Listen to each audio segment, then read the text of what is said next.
আসসালামু আলাইকুম। আমি মোহাম্মদ শামিউর রহমান ট্রেডিং বাংলাদেশ থেকে। আশা করি সবাই ভালো আছেন। প্রথমেই বলতে চাই ট্রেডিং বাংলাদেশ ছোট পরিসরে ২ টি কার্যক্রমের সাথে যুক্ত আছে। একটি অনলাইন ওয়ার্কশপ সার্ভিস, অন্যটি স্টক সাজেশন। দুটোই নামমাত্র মূল্যে পেইড সার্ভিস। ২ ঘন্টার মাত্র ২ টি সেশনের মাধ্যমে এই ওয়ার্কশপটি ডিজাইন করা হয়েছে। স্টক প্রাইসের বেসিক ক্যারেক্টারিস্টিক্স এবং কিছু ইফেক্টিভ স্ট্র্যাটেজির কম্বিনেশন করে এই ওয়ার্কশপগুলো ডিজাইন করা। নতুন কিংবা পুরাতন যেকোনো ধরনের বিনিয়োগকারী এই ওয়ার্কশপে অ্যাটেন্ড করতে পারবেন। যারা প্র্যাকটিক্যালি ট্রেডিংটা হাতে কলমে শিখে রেগুলার ইনকাম জেনারেট করতে চান, তারা চাইলে ট্রেডিং বাংলাদেশের এই ওয়ার্কশপ কার্যক্রমে যুক্ত হতে পারেন। এর বাইরে যারা চাকরি, ব্যবসা কিংবা অন্য যেকোনো ধরনের কাজের জন্য রেগুলার এই মার্কেটটা ফলো করতে পারেন না, কিন্তু স্টক মার্কেটের সাথে কানেক্ট থাকতে চান, তারা চাইলে ট্রেডিং বাংলাদেশের স্টক সাজেশন সার্ভিসটা অ্যাভেইল করতে পারেন। এর বাইরে এই চ্যানেলে ট্রেডিং বেসিক্স নামে একটি প্লেলিস্ট রয়েছে। এটি মূলত ট্রেডিং শেখার প্লেলিস্ট। ক্যান্ডেলস্টিক এবং এর বিভিন্ন প্যাটার্ন, বিভিন্ন effective strategy, for example moving average trading strategy, upswing এর বিভিন্ন ফেজ এবং এই ফেজে ট্রেড প্ল্যান করার কোনো স্কোপ আছে কিনা, কিংবা বাউন্স ব্যাক ক্যান্ডেলগুলো কেমন হতে পারে, এসব সহ ট্রেডিং সংক্রান্ত বিভিন্ন বিষয়ের উপর ভিডিও দেয়া আছে। যে যেখানে আছেন সেখান থেকেই ট্রেডিং বেসিক্স প্লেলিস্টটি ফলো করে ট্রেডিং সম্পর্কে আইডিয়া নিতে পারেন। আলোচনার শুরুতেই যদি ইন্ডেক্সটা নিয়ে বলি, ইন্ডেক্সের সিনারিও তো ভালো না। এই আপসুইংয়ের ক্ষেত্রে প্রপার সেল সিনারিওর কথাই বলতে চাই। এর আগেও এখানে সেল সিনারিও হয়েছে, এই আপসুইং একটা ফেজ হয়েছে, এখানেও সেল সিনারিও হয়েছিল, তারপর আপসুইংয়ের ফেজ হয়েছিল। সো এই আপসুইংয়ের কথা যদি বলি, একটা দুইটা থার্ড ফেজ চলতেছে। এর আগের ভিডিওতেও মেনশন করেছি একটা আপসুইংয়ের ক্ষেত্রে ৩টা ৪টা বেশি কিন্তু ফেজ হয় না। সো থার্ড ফেজ হয়ে এখন কিন্তু কারেকশনটা এক্সপেক্টেড।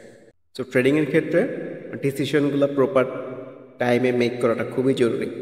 ফর এক্সাম্পল, ইন্ডেক্সটা এখন যে জায়গায় এসে দাঁড়িয়েছে, এখন কিন্তু কোনোভাবেই নতুন করে এন্ট্রির সময় না, এগুলো হচ্ছে এক্সিটের সময়। কারণ এই যে সুইংটা অলরেডি কিন্তু একটা লম্বা সুইং হয়েছে, হয়ে কিন্তু একটা সেলস টাইপ এসছে। তো কালকে যদি একটা বড় রেড হয়, অবাক হওয়ার মতো কিন্তু কিছুই হবে না। তার মধ্যে ভলিউমটাও কিন্তু ডিক্লাইনিং। ভলিউম যদি আরও ডিক্লাইনিং হতে থাকে, সুইংটা কিন্তু আরও নিচের দিকে নামবে। ফর এক্সাম্পল, এখানে ভলিউমটা রাইজিং ছিল, সুইংটা উপরের দিকে গেছে। ভলিউম যদি ডিক্লাইনিং হতে থাকে, সুইংটা কিন্তু নিচের দিকে চলে আসতে পারে। ইন্ডেক্স যেহেতু সেল সিনারিওতে আমার কাছে এরকমই মনে হচ্ছে, তো বেশিরভাগ স্টকের মধ্যেই কিন্তু সেল সিনারিও কিংবা একটা নেতিবাচক প্রবণতায় আমরা হয়তো লক্ষ্য করব। আজকে যেগুলো ভালো পারফর্ম করেছে, প্রথমে এই ড্যাফোডিল কম্পিউটার ভালো করলেও এর মধ্যে কিন্তু আসলে আনইউজুয়াল ভলিউম আর অ্যাক্টিভিটি। হুটহাট করে ভালো করে ফেললে সুইংটা আসলে বেশি দূরে যায় না। নেক্সট ডে যদি ভলিউম ডেভেলপমেন্ট রাখতে পারে, তাহলে কিন্তু সুইংটা হয়তো যাওয়ার ক্ষমতা সৃষ্টি করতে পারবে। গত লাইফের মধ্যেও আনইউজুয়াল ভলিউম। ওয়াইপিএল ভালো করেছে, ভলিউমটাও লক্ষণীয়। লো পেইড আপ ক্যাপিটাল স্টকের মধ্যে অ্যারামিক খুবই ভালো, কিন্তু এই সিনারিওটা হয়েছে একটা সুইংয়ের ওপরের দিকে গিয়ে ভলিউমটা আনইউজুয়াল। একটা সুইংয়ের ওপরের দিকে গিয়ে এরকম ভলিউম এবং ক্যান্ডেলস্টিক আসা সিনারিওটা ভালো ইন্ডিকেট করে না। রহিম টেক্সের মধ্যেও যে খুব একটা ভালো সিনারিও বলতে চাচ্ছি না, কারণ এটা সুইংয়ের উপরের দিকে দাঁড়িয়ে আছে। ইনটেক ভালো করলেও আনইউজুয়াল ভলিউম চলে আসছে। অনেক সময় আনইউজুয়াল ভলিউম দিয়েই কিন্তু আসলে সুইংটা শেষ হয়। খান ব্রাদার্স অস্বাভাবিক ভলিউম। ইস্টার্ন লুব্রিকেন্ট নতুন করে মোমেন্টাম পাচ্ছে এরকমই মনে হচ্ছে। সো দেখা যাক। ইসলামী ব্যাংক আমার কাছে খুব একটা উল্লেখযোগ্য বিষয় না। এর বাইরে যে স্টকগুলো ট্রেন্ডই ছিল, মুভিং এভারেজের উপর দিয়ে লম্বা সময় ধরে কন্টিনিউ করতেছে, for example citizen insurance, half word scenario বলতে চাই, এখনও trend is still on. So অবজারভেশনের ভিতরে রাখেন। ইন্স্যুরেন্স সেক্টরের মধ্যে ডিজিআইসি লম্বা একটা আপসুইং কিন্তু হয়েছে, সেলস টাইপই হয়েছে, ইন্ডেক্সের সাথে রিফ্লেক্টেড হয়েছে। সো ভলিউমের ডেভেলপমেন্ট না থাকলে কারেকশনটা এক্সপেক্টেড, ভলিউম অ্যাক্টিভ থাকলে সুইং একটা ফেজ হলেও হতে পারে। মিউচুয়াল ফান্ড সেক্টরের মধ্যে ক্যাপ এমবিডিবিএল অনেক লম্বা সময় ধরেই ট্রেন্ডি, চারটা সবুজও আসতেছে, অবজারভেশন রাখা যেতেই পারে। ফাইন ফুড ও মুভিং এভারেজের উপর দিয়ে খুবই সুন্দর কন্টিনিউ করতেছে, কিন্তু লাস্টের দিনে ক্যান্ডেল সেলস টাইপই এসছে। কারেকশন হয়ে যদি একটু নিচে পাওয়া যায়, তাহলে কিন্তু নতুন ট্রেড প্ল্যান করার জায়গা হতে পারে। সিপার্লের কথা বলতে চাই, মুভিং এভারেজের উপর দিয়ে অনেক লম্বা সময় ধরে খুবই সুন্দর ট্রেন্ডি অবস্থা।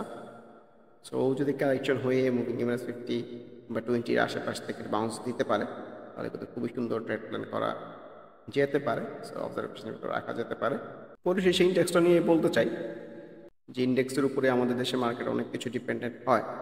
সো এখান থেকে সাইড সুইং, আর যদি প্র্যাকটিক্যালি বলি আমার কাছে কারেকশনটা এক্সপেক্টেড, কারণ আমরা জানি স্টক প্রাইস ইন্ডেক্স সুইং করে করে চলে।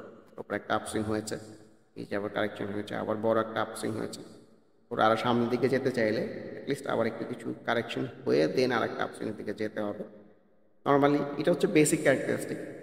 তো এই জায়গাগুলো কখনোই তো নতুন এন্ট্রির জায়গা হওয়ার কথা না।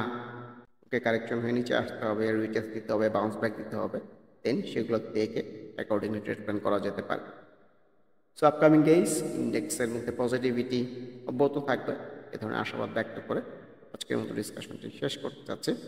আবারও মনে করিয়ে দিতে চাই, যারা নামমাত্র মূল্যে প্র্যাকটিক্যাল ওয়েতে ট্রেডিংটা হাতে কলমে শিখে রেগুলার ইনকাম জেনারেট করতে চান, তারা ওয়ার্কশপ অ্যাটেন্ড করতে পারেন। এর বাইরে এই চ্যানেলের ট্রেডিং বেসিক্স প্লেলিস্টের ভিডিওগুলো দেখে যে যেখানে আছেন সেখান থেকে ট্রেডিং সম্পর্কে আইডিয়া নিতে পারেন। এর বাইরে স্টক সাজেশন কার্যক্রমেও যুক্ত হতে পারেন। সবাই ভালো থাকবেন। আল্লাহ হাফেজ। Happy trading. This is Shamiur Rahman signing off from today's episode.